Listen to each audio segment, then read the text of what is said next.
If you've played any Far Cry games over the past few years, you might be familiar with some of its most defining traits. The dangerous open worlds, the wilderness, the tropical locations, or the charismatic villains. But Far Cry is also known for being systemic games, which means that all of its systems, whether it's the enemies, the wildlife, or the weather, interact with each other in some shape or form, leading to instances where the games basically create stories by themselves outside of scripted events. And these will usually take the shape of random encounters, like getting attacked by an eagle only to be ambushed by enemies before a skunk comes out of nowhere to spray you in the face. Fun times. This obviously has many advantages. Games will feel really unpredictable because of them, and will also offer unique and memorable moments to every single player. But in 2018, Far Cry 5 pushed it a little bit too far, in my opinion. In that game, it was almost impossible to explore the game world without being interrupted every few minutes by an overly aggressive wildlife or cultists attacking you. This was already a problem in Far Cry 3 to some extent, but still it was nowhere near as bad as Far Cry 5, and it also made slightly more sense. In that game, you were dealing with pirates attacking anyone that remotely looked like a tourist, but in Far Cry 5, members of the religious cult would shoot you without even knowing if you were a follower or not. And I wasn't the only one who got frustrated over this, which was disappointing because the game had many great things going for it. Its story was pretty interesting, the new setting was a nice change of pace, but most importantly, the way the game revealed its content was a breath of fresh air for the franchise. Instead of having your map filled out at the start of the game or every time you would climb a tower, you had to actively seek out missions by talking to people or finding notes. So when Far Cry 6 was announced, I was really excited to see if the game would fix these issues while also building on the great foundations of the previous games. And I'm happy to report that yes, it absolutely does.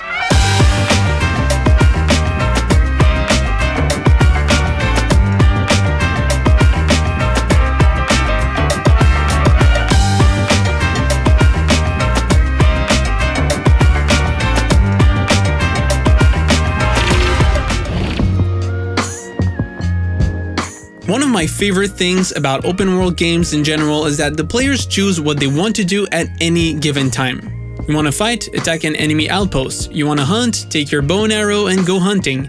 Want to do nothing? Just do nothing. Essentially, this means the player controls the pacing of the adventure, unlike in linear games where the pacing is entirely controlled by the developers. But in the case of Far Cry 5, the amount of random encounters you were pretty much forced to engage with made exploring the world a very tedious task. And no matter how dangerous your setting is, I believe it should remain fun to explore. The main problem was that no matter what, enemies would attack you on sight. There was no clear rule as to how enemies behave towards the player. It was all very inconsistent and incredibly chaotic. Yes, there was a detection meter, but why would it start filling up by simply driving past cultists on the side of the road in the first place remains a mystery to me. The game even starts with your character dressing as a regular citizen to blend in, but that doesn't really work, and even if you drive an enemy truck and listen to Christian music, they will still be able to spot the atheist in you a mile away. But thankfully, Far Cry 6 completely fixes all of this thanks to a couple of very simple but effective design tricks. The easy way would have been to simply remove random encounters altogether or lower their amounts. But Ubisoft didn't do this. Instead, they decided to change enemy behavior, more specifically how they react to the player and how detection works in the game. In Far Cry 5, no matter what clothes you were wearing, what car you were driving, or if you were walking on a road in the middle of nowhere, enemies would start shooting at you in mere seconds. Your detection meter would start filling up for no particular reason. There was no rules and there was pretty much nothing you could do to prevent it, which made it feel very artificial in the end.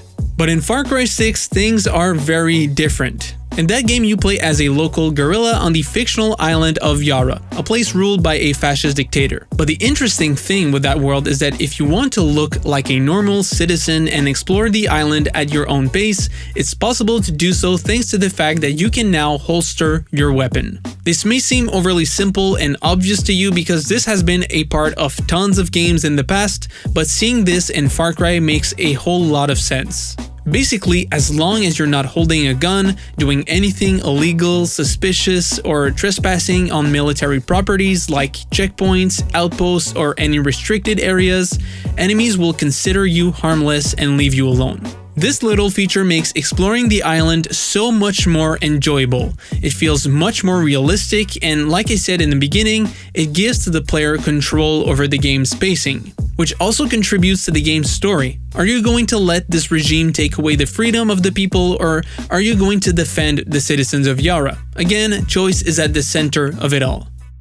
Now, don't get me wrong, random encounters are still a huge part of the core gameplay loop. When you drive around the island, you'll see prisoners on the side of the road, military activity, freedom fighters attacking enemy convoys, and if you explore the wilderness, animals will still attack you, whether it's on land or underwater. But if you simply want to be a spectator in all of this, you can, for the most part. And if you get the urge to join the fight, you just take out your weapon and you're good to go. But some random events will pull you in and force you to engage with them, like getting caught in a crossfire or getting attacked by wolves at night. And when they do happen, they retain a very strong element of surprise. And that's what random encounters should feel like. Rare and memorable events organically created to spice things up a bit from time to time, and not something that brings exploration to a standstill every minute, which leads to a more balanced game overall, something that juggles with its various gameplay pillars much more elegantly. But enemy behavior isn't the only change that contributes to a more balanced experience. Far Cry 6 has a bunch of features that give the players all the information and tools they need to engage with the game world exactly how they want to. Like the Guerrilla Pass, for example, these winding routes spreading across the island unknown to the regime, or the various hideouts you can buy to stack up on ammo or just take a break between gunfights. All of this is made even better thanks to the game's UI. Yes, the 3D map of Far Cry 5 looked cool, but in my opinion, Far Cry 6 does a much better job at communicating everything the players need to know to make cautious decisions and choose the best way to approach whatever objective they might have.